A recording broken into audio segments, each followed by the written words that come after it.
Thanks so much. Awesome. So, we dug into this a little bit too, Ryan. The retention piece, and once somebody gets that final discount at their next renewal, right, that sticks there for life of the policy. But how do you think your agency's adoption of telematics in general will impact the book of business long term? That is already showing its face. We spend a lot of times coaching, counseling, um, and making an effort to create longevity with carriers as well as the agency. This tool has created a new process for our agency. We don't need to requote everybody every single year because we're not going into policies and seeing these massive increases. And so I believe telematics as a whole would in turn, probably remove more effort from our support team as far as reshopping and uncomfortable conversations, more so than even other random discounts we can get, new customer this, new customer that. Telematics is going to cement that customer for a long time, especially when we get into those double digit, 17, 18, 20. I haven't seen one yet, a max discount, but that's going to be really, really hard to overcome from a pricing standpoint, even internally. So the customer goes to shop and we've got a 24 to 28% discount on these things. And go ahead, Progressive is going to give you snapshot up front. Great. You got a 10% discount. You got 28 here. Even their rate doesn't compete. So that retention piece, I would say, creates emotional stability for the customer, which is a lot of insurance is mental and emotional, which gives them something. It kind of, I don't mean to dumb this down, but it gives the dog a treat. You play tug of war for so long and you finally give them the rope and this is yours. You did this, you earned this. And so beyond that, now they've got some skin in the game. And in insurance, to say you've got skin in the game literally is the paper coming out of your wallet. That's your skin in the game, is money. This gives someone customized control over their rate, and there's not many agents out there that can even offer that. So, well, yeah, and you hit the nail on the head, right? It prevents the shopping of insurance, or even if they do, the odds of them leaving are much less, because you think about the State Farm agent on the street, you think about the American Family agent on the street. There are independent agents out there, right? If they're trying to take that business away from you, but that customer has the telematics discount, life of their policy, on their policy, it is that much better for them to steal that piece of business away from you. And we all know that, especially the captives out there, they're offering it on every quote that they are putting out there because that's all they have. they're still not beating us. I mean, that's the thing, is the program has created a rate that continues to outpace the captives. Um, I spent 12 years with a really, really big one, and their telematics program, while the discount was pretty generous at first, in my opinion, was a total flop. You get people that come back with this 4 to 8% discount, and they don't care because at the end of the day, the enrollment was 10. So great, you performed, you still saw an increase, but nobody saw these double digits. Nobody was on pace with Travelers that I've seen to give these customers 20%. I jokingly told people, like, hey, take your 10% discount up front and then we'll look for a better rate in the future, which as a captive is not easy to do, to find a better rate. But what you guys have done is remove that need to go find a better rate because you're providing it. You're proactively saying, we like you. I mean, our appetite is for you, John Doe. And John, we're going to continue to keep you as happy as possible by managing an unmanageable aspect of your life, which is your insurance rate. Yeah, and we touched on this a little bit earlier too. You're talking about how you offer it consistently, right? Pretty much everybody is seeing that telegram discount on the quote that they get. And as a territory manager, I hear, I guess you can call it, the horror stories about other independent agencies that don't offer telematics on their quote. So customer comes to Pinnacle, get the Travelers Auto quote with telematics on it. Then they want to keep shopping, so they go to another independent agency down the street. get that same traveler's quote, however, they don't put telematics on it. And then that makes that agent look bad because all of a sudden their rate is higher and they're asking, well, why is the other agency lower? Oh, you didn't offer me every discount that I'm entitled off the pinnacle level. Bingo. That I hear, even as a territory man.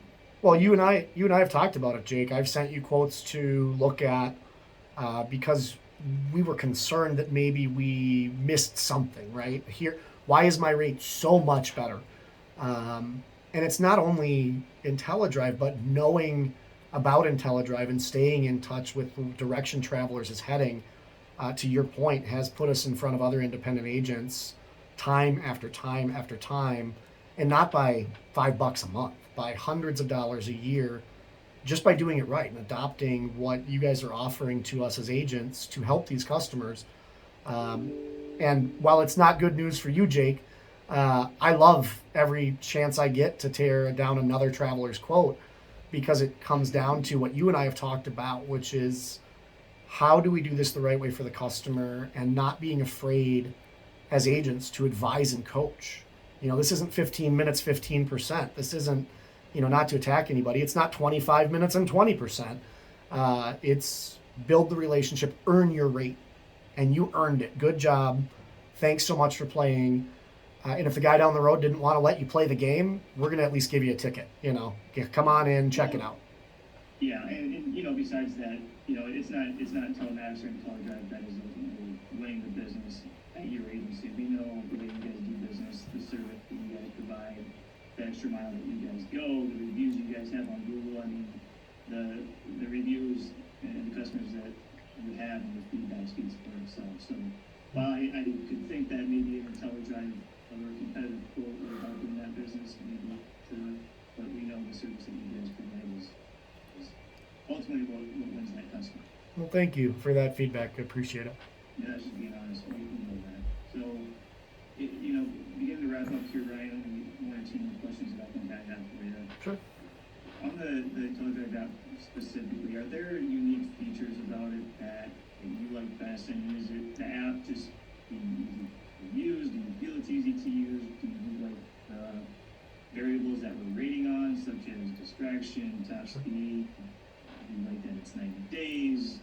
Do you like that you can change your trips? What's your feedback there?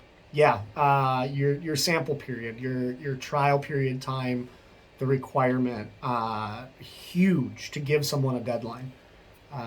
These customers are not looking for you to be in their car 24/7 for a year, for 5 years. I mean, some of these programs are lifetime. Keep it on your phone, and I'm not a fan of that. I mean, if I've done it for you for 90 days or a year, and you can go back and look at my 5-year driving history, and on top of my 90 days assign a discount, then that is your biggest benefit right now. There are a couple carriers where it's a similar trial period. I think there's a smaller sample size, but the problem is it's based on your vehicle use. Right now during COVID, that's not gonna equal 60 to 90 days. That's 6 months. That's 400 trips. I mean, it's impossible to get your time in and be done with it. And for someone who's already pushing back a little bit, because it is new. I mean, let's just, it's a new idea, and we don't do well as a society with change. So that 90-day threshold is pure gold. I mean, you guys have really tailored this to a customer who is willing to give something, but in return they want something, and that is a deadline. That's certainty that this program isn't forever. On the flip side of that, I think the distracted driving piece has got some room to come. You guys have done better than anyone else in tailoring what is distracted driving. I mean, I'm a guy, I get in my phone, and Jake, we've talked about this. I get in my car, plug in my phone, and I don't mind the radio, but I got Spotify, I got playlists I've been building for years that when I've had a long day, I want to listen to my music. And there are others out there that your phone's streaming that music, looks like you're chatting and texting and doing all this stuff all the time. So I would say that's another big win for travelers, is the passive interaction and the separation of the two between, hey, I'm texting and flipping through my phone, and hey, my Spotify's streaming, especially with connected cars. I mean, my new truck, I don't even connect anything. I get in And when I get within 3 feet of my car, if it's on, it grabs it. And my music is playing and it knows what I want to listen to. And that's the way the industry is going, is these cars so tailored to you that if the car is controlling it and you're not texting, why are we hurting you for it? So I think that's another big win. When coupled with the trial period, I think that alleviates a lot of concern for the customer. The only part about that is in general the distracted driving feels more like Big Brother. It feels less like data collection, and to a lot of people, the response I get when we talk about that is, well, it's illegal to drive with my phone in my hand. Yeah, you're right. That's why they're watching it, right? But the input then is, well, it's already against the law. Why does Travelers need to know I'm not doing it? So, well, because we run a motor vehicle report that shows you have a speeding ticket too, and that's against the law. And at the end of the day, what's the point of all of it? Really, we just want people to be safer drivers, right? I mean, we all see the terrible stories in the news of teen driver hits pedestrian while texting, whatever it is.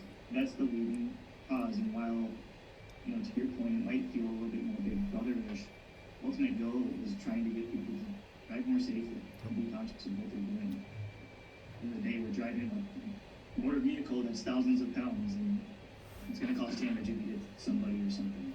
Right. So if we can help negate some of those, that's the end goal.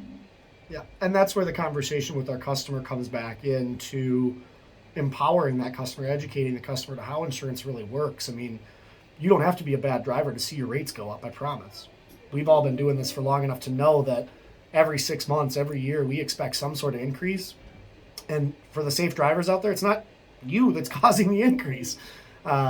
It's everyone else who's driving like a maniac, who is on their phone. And to your point, it's the guy who absolutely plows through someone in front of them because there's no attention being paid to the road. You're really just going through the motions of driving, but you're texting, you're watching your video. I mean, I think the craziest one I've ever seen, and it happened just a couple days ago, there's a phone mounted on your dash. Oh, it's hands-free, but you have your Facebook video on, or you're on TikTok, and you're live streaming a TikTok driving down the freeway. I'm not kidding you. We got about a mile ahead of this girl. I watched her veer off into the ditch, and down she goes into the snowbank. Nobody else involved, thank goodness. But I'm sure the underside of that car was ripped out. The bumpers are gone. She's probably injured because she was going 55 or 65 miles an hour on a freeway. That's not safe. I don't want to pay for I don't want to pay for that later. That's not my problem to pay rates. And pushing back on customers again and educating them to that is the danger. That's why we want to see this stuff. You are helping keep your rates down is just bingo. I mean, that's number one. It all goes back to education. It all goes back to retention, and IntelliDrive helps us actually provide more education because it does have a piece to it that creates a difficult conversation in some cases with the customer about how you drive impacts how you pay. And that's what people care about, is how you pay for insurance and how much. Exactly. Yep, and they have more control now than they ever had. Yep. But yep. I think, again, Ryan, I certainly appreciate your time and taking the time out of your day to do this. And obviously your partnership, while this was about IntelliDrive, we know we don't have a perfect program, right? There's always room for the gray area, and we'll continue to work on those pieces over time. But, I think it feels good to be able to have a partner out there that utilizes it, pushes it, offers it to everybody, and at the end of the day gives them the option to say yes or no to the discount that they're entitled to. So again, can't thank you enough for your partnership with me and with Travelers. You guys are big. No, thanks for the opportunity. I'm happy to share what makes us successful with IntelliDrive, and I hope it encourages other agents to have conversations and educate and truly be advisors. So thank you for having us involved in this and being able to share our success. Absolutely. Awesome. Guys, I think we'll cut it there unless Yeah, right on. I think one more thing, Ryan, could you just look into your web camera and or Cindy, do you want to ask your question? You don't need to be on camera, Cindy. Oh. Ryan, could you just look into the camera and say your name, the name of your agency, and the location of it? Ryan Hansen, Pinnacle Insurance of Minnesota, Coon Rapids, Minnesota. Perfect. And then Cindy, I think Cindy has a follow-up. Not a closing question for our 6 agents, but you may have already answered this question. In fact, you did. Outstanding job, outstanding perspective. But what I wanted to ask is, according to a recent research study that we conducted, agents who discuss telematics frequently cite anticipated lack of interest from clients, or they feel like they are not as well versed in the programs as they would like. What is your reaction to that, and what words of wisdom or guidance do you have for these agents? Education is knowledge is power. Get familiar with it, learn the program, be able to coach your customer, and remember, you are a professional and you do this for a living. The customer does not. There is absolutely nothing you can do in coaching a customer that will result in anything other than a no. And in our business, that's just one step closer to a yes. So put it out there, give it a shot, learn the ropes, get educated, and educate your customers. That's what we're here for. Awesome. Thank you so much. Everything. We got anything else? Anyone? All right. That was awesome.